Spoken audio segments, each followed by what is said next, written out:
It was the first day of November, and he and Angela were standing side by side in the stern of a crowded vaporetto that was ferrying them from the Fondamente Nuove stop on Venice itself, across the lagoon to the Isola di San Michele, the island of St. Michael, to take part in the celebrations known unofficially as the Festival of the Dead. There was a stiff breeze blowing from the southeast, sufficiently strong to create dozens of white horses that surged all around the vessel, but the boat carved an arrow-straight wake through the choppy waters. The lights of the city were just starting to pierce the late afternoon gloom, a gloom made more pronounced by the patches of mist that were forming over the water. Venice looked almost like a huge and improbable cruise ship, floating silently in the cool and shallow waters of the lagoon. "I thought you'd like it," Angela said, taking his arm to steady herself. "I wasn't expecting this wind, though. Is it the sirocco?"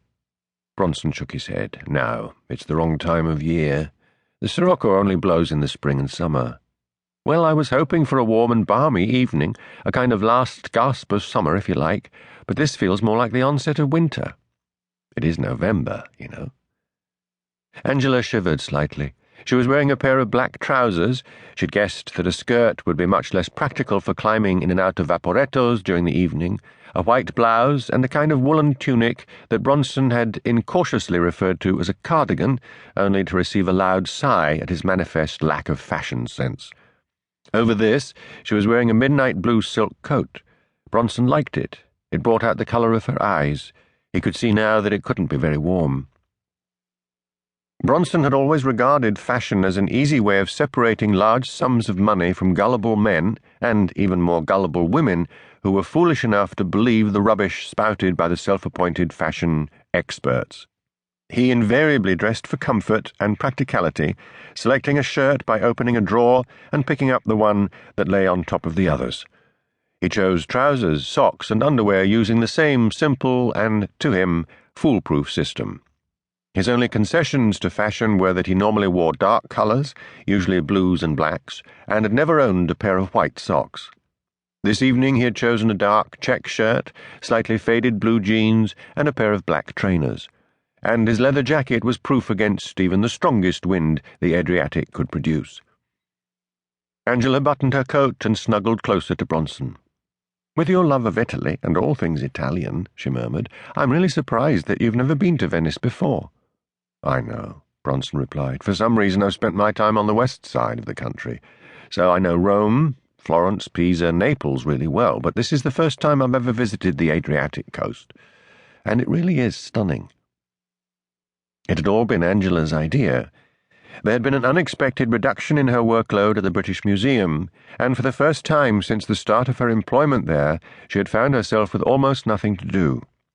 She was a ceramics conservator and spent most of her working day either trying to reassemble ancient pottery shards into something that resembled a recognizable vessel, or writing reports and assessments for the benefit of other people who were trying to do pretty much the same thing.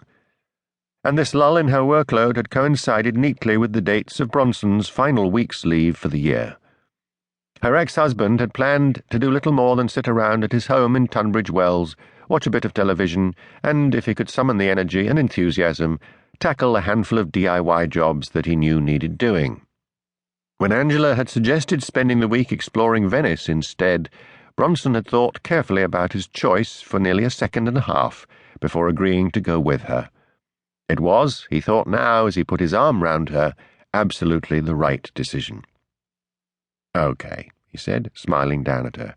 "You're the historian, so what exactly is the Festival of the Dead?" Angela rested her head against his shoulder. "Do you really want a history lesson?" she asked. "I like hearing you talk, especially when you're talking about something that really interests you. And, you know, I'm never tired of hearing about Italy." "Actually, it's not really Italian history," Angela began, "because the date, the 1st of November, comes from a really old pagan festival and is celebrated over most of Western Europe. Yesterday was, of course, the last day of October, or Halloween, which, as everyone knows, has always been associated with death and the supernatural.